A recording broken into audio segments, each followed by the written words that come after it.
Good afternoon. Really excited to be here. My name is Arlando, Lara, and I've been in middle school education for approximately, well, according to the state of Washington, my TRS Plan 3 service letter, 21.48 years in the system. So I only have about 40 years more to go to get my full retirement. So I embarked on this middle school endeavor, and one thing that I actually learned was that middle school is something that formulates and forms you and shapes you as a person, obviously. Because the introduction I typically get, or the reaction I typically get from a person when they find out I've been in middle school for as long as I have is this. There's two scenarios. One, I call it the religious response. So Arlando, what do you do for a living? Well, I'm a middle school teacher. Oh my gosh. There is a special place in heaven for people like you. And then it's typically followed by something like some sort of religious hand gesture, take your pick, and it's meant to bless me. And the second response is, I never ever want to see that disgusting thing again. That's what I call it, but it goes like this. So Arlando, what do you do for a living? Well, I'm a middle school teacher. I've done that for about 20 plus years. Ew. And I'd never want to see that again, but what that has done for me is that it's given me confidence, because as a teacher, you have to have that confidence. And the relationship piece, I should actually just pay a little bit to the previous speaker about that relationship piece, is what I'm going to talk to you guys about. And so my journey started back in 1995 at PLU when I was trying to figure out what the heck I was going to do with my life. And a professor of mine who was my history advisor told me, well, you have this gift. And I was like, well, what is that gift? Because I'm still looking for it. And she says, well, you have that gift of connection, ironically. She said that people like you, people kind of filter to you, people like to hear what you have to say. And so you should capitalize on that. I'm like, well, what am I going to do? And she says, well, I think you need to be a teacher. And I never thought about being a teacher. I have a history of relatives that are teachers, superintendents, principals, and I always thought they were kind of boring. And so I can laugh at that, and hopefully they're not watching, but anyway, that just kind of inspired me to do what I was going to do. And so I remember sitting in this class at PLU, and my professor, Dr. Lamro, is sitting there, and he's talking about our student-teacher assignments. And my buddies Nate and Carl and I are sitting in the back, and you teachers will understand there's this like theoretical T in the classroom, where the front row, and then it goes right down the middle here. Well, Carl, Nate, and I sat over there. And we tried to avoid this theoretical T at all costs. And so our professor's standing there, and he's describing the student teaching assignments. Now keep in mind, these are year-long assignments, so it's not like an 8-week stint or anything like that. It's a pure commitment of a year. And so it's pretty substantial, this choice we were about to make. And so he just started describing the high school. And he started describing these oversized people having some general ideas and that I really didn't want to deal with. And so I turned it in and I'm like, dude, that's not for me. I don't want to do high school. And then he started talking about elementary school. And elementary school, I think that those teachers have a special place in heaven, quite honestly. And so that is something that I typically didn't want to do. And Carl's like, dude, no way. Dude was a big word back in the day, so we always call each other dude. And then he started to describe this place where tween anger just ran deep. And sarcasm ran like a raging river. And Nate looked at me and he's like, dude, who in the heck would do that to themselves? So I totally signed up. And that's where I learned where I did my student teaching experience was in Spanaway, Washington, out in the boonies, and I did a year-long student teaching assignment with a lady named Carolyn McNeil, who just recently retired, and she taught me the biggest lesson in my life as far as teaching. She said, go out and play with the kids. I'm like, what? She goes, go out and play with the kids. They'll like you. Well, I want to be liked a little bit, so I went out and started playing. That was her hint to make that connection. And connection is where it's at. I'm telling you right now.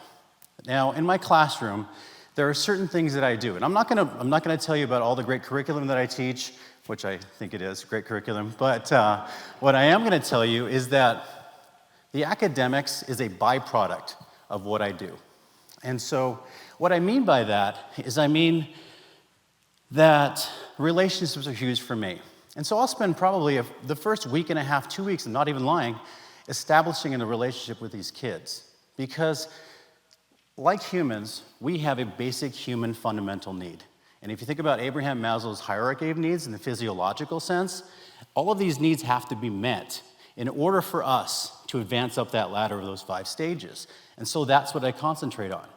Now, these connections that I make, they're important, very important, because we want to feel needed. We want to feel appreciated. We want to feel a sense of belonging. And that's what I capitalize on. And so, where's John? I incorporate art into my classroom.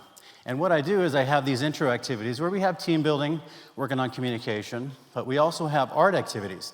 Now, sometimes people will say, well, that's just basically, you trying to kill some time or whatever you want to call it, and I don't think that way. What I have the kids do is I have them draw in segments and fragments. They're just about them, their family, their personal likes. It sounds very generic, but that's my key to reaching these kids. That's my cliff note, if you want to call it that. Because what I'll do is I'll intentionally use those to make a connection with the kid. And so what I do is I treat these kids like a puzzle. Now, if you haven't figured it out, my title is Fragmenting Our Children. And somebody's probably sitting back there saying, hey, genius, if you're talking about fragmenting our children, why are you thinking of them as puzzles? Well, I don't mean to do that. What I mean to do is put those puzzles together. So I figure out what they're about.